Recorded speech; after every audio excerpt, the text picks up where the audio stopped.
Assalamualaikum warahmatullahi wabarakatuh. Perkenalkan nama saya Raifal Jerian Salfitra dari Prodi Teknik Logistik dengan NIM 10207240003. Pada kesempatan ini, saya akan mempresentasikan laporan akhir praktikum perencanaan dan pengendalian sistem logistik. Laporan ini membahas perencanaan produksi hingga perencanaan sistem distribusi secara terintegrasi.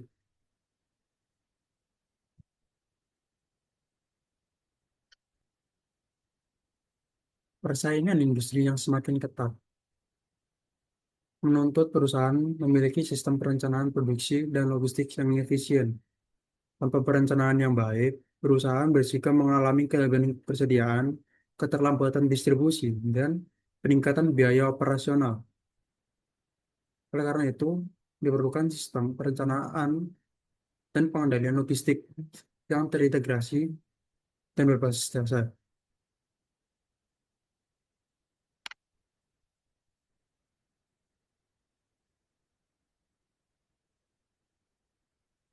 Rumusan masalah dari hasil praktikum ini ada lima, yaitu bagaimana hasil peramalan digunakan dalam perencanaan agregat, bagaimana yang kedua penyusunan MPS yang selaras dengan ketertiban, dengan yang ketiga bagaimana integrasi MPS, MRP, dan DRP, yang keempat bagaimana penentuan lokasi fasilitas logistik yang optimal, yang terakhir yang kelima bagaimana perencanaan transportasi dan rute distribusi yang efisien.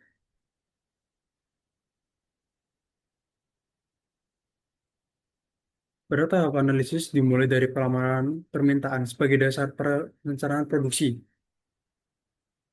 Hasil forecast digunakan dalam agregat, kemudian diturunkan menjadi MPS. MPS menjadi input menjadi MRP dan DRP, yang selanjutnya digunakan dalam perencanaan sistem logistik dan distribusi. Pada tahap pertama, yaitu tahap forecasting. Ketika praktikum, kami menggunakan beberapa metode, yaitu Simple Moving Average atau SMA, Weighted Moving Average atau WMA, dan yang terakhir Simple Exponential Smoothing atau singkatannya SES. Yang terakhir Holt Winter.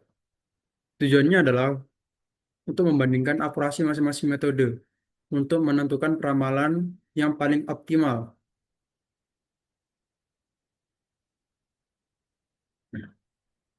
Evaluasi dilakukan menggunakan parameter MAD, MSC, dan MAPE.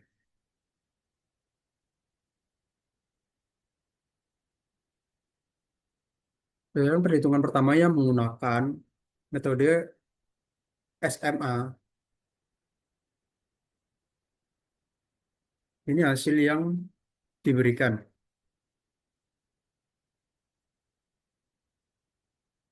Yang ini hasil dari menggunakan metode WMA, dan yang ini hasil dari metode SES. Berdasarkan yang menggunakan evaluasi parameter MAD, MSC, dan MAPE,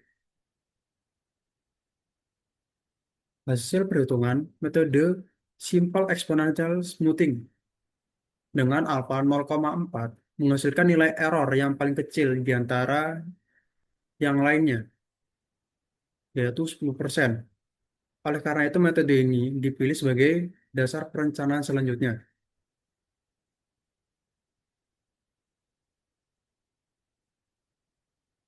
Per- Pada tahap aggregate planning,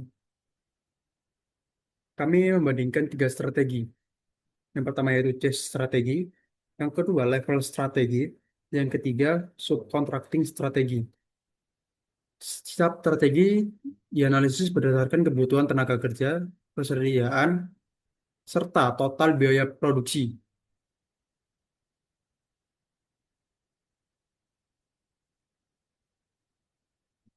Dari hasil perhitungan, strategi subcontracting menghasilkan total biaya paling rendah dibandingkan strategi yang lainnya.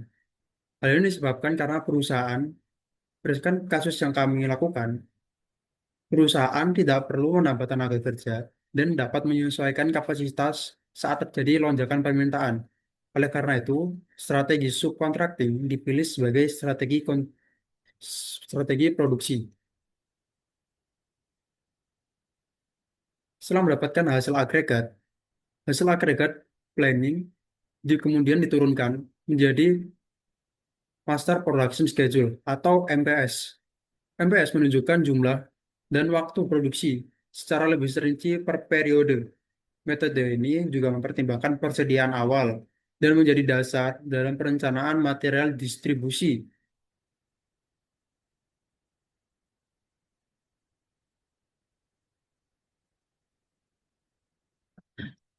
Pada modul keempat yang menggunakan metode MRP.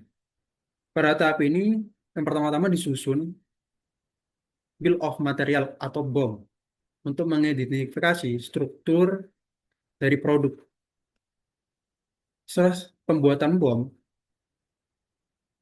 kita melakukan perhitungan MRP yang digunakan untuk menentukan jumlah dan waktu kebutuhan material berdasarkan MPS, BOM, dan data persediaan. Dengan MRP, kebutuhan material dapat direncanakan secara tepat waktu dan efisien.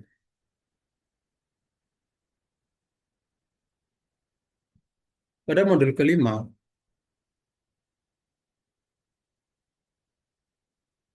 yaitu menggunakan DRP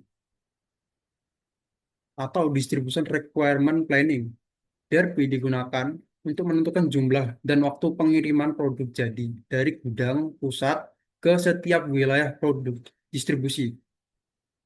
Perhitungan distribusi mempertimbangkan permintaan tiap wilayah, lead time distribusi, serta persediaan awal sehingga distribusi dapat dilakukan tepat waktu tanpa menimbulkan overstock.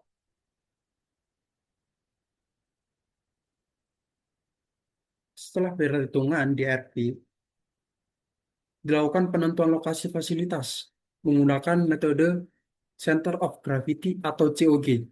Metode ini mempertimbangkan volume permintaan dan jarak antar wilayah untuk memperoleh lokasi gudang yang meminimalkan total biaya transportasi. Hasil perhitungan yang kami lakukan ketika praktikum menunjukkan bahwa lokasi gudang optimal berada di titik yang paling dekat dengan pusat permintaan dan analisis modul 37. Pada tahap ini adalah perencanaan moda transportasi. Pemilihan moda dilakukan dengan membandingkan beberapa alternatif berdasarkan biaya pengiriman, kapasitas angkut, dan waktu tempuh. Hasil analisis menunjukkan bahwa moda dengan biaya terendah dan kapasitas sesuai permintaan dipilih sebagai moda distribusi utama. Kesimpulannya, berdasarkan pembahasan modul 1 hingga modul 7,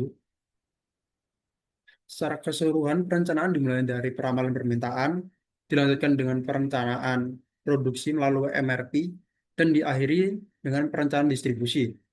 Setelah itu, penentuan lokasi fasilitas dan moda transportasi dilakukan untuk meminimalkan biaya logistik. Integrasi seluruh tahapan ini menghasilkan sistem produksi dan distribusi yang lebih efisien dan terkontrol. Sekian dari saya. Terima kasih. Assalamualaikum warahmatullahi wabarakatuh.